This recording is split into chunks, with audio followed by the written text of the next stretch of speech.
Harka somebody sa. Helata chania mo, raka chania mo. Harka somebody fada. Nama cuftu na focus. Helata sa chania. Mehato sa chania mo. Helata sa chania mo repona. Mehando. Chania pa Jesus kabo.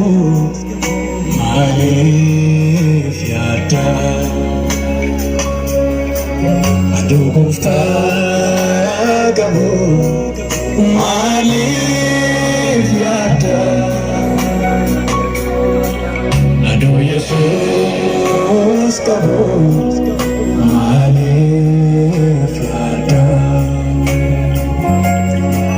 Aduh gufta kabo. Malif yata. Artinya sampai di mana? Kian aja gatinat subasera akana ganisu. Aduh sekabu aduh ini jeru manwani medesu. Kian aja gatinat subasera akana ganisu. Aduh sekabu aduh ini jeru manwani medesu. Bisa cerah in makiavi, bisa cerah kafi dia, bisa cerah gede makiavi, wakan cerah gandena.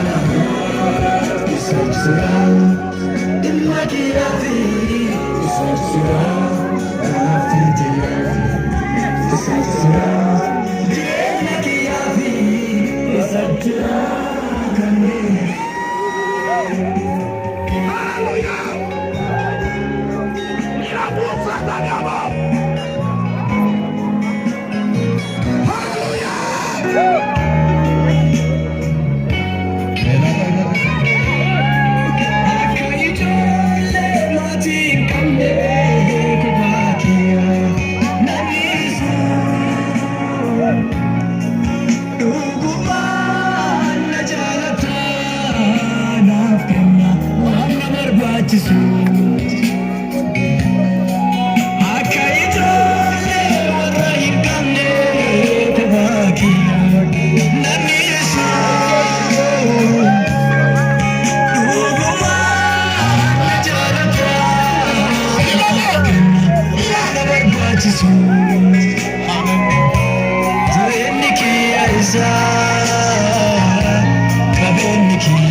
Hallelujah.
kamburanaka ado Yesus kabo maaf yata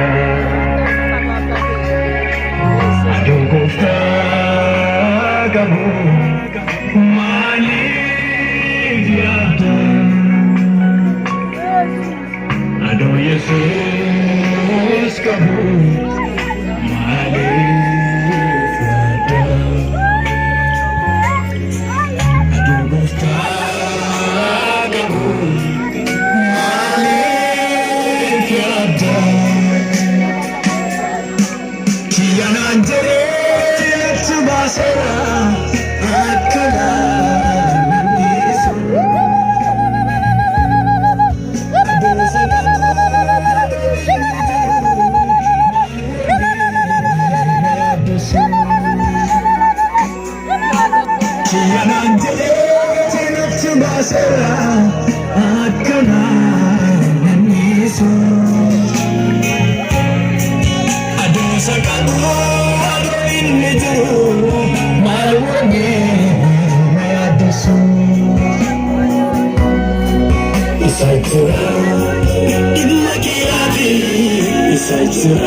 Isachira jirena kiyafi wakajirama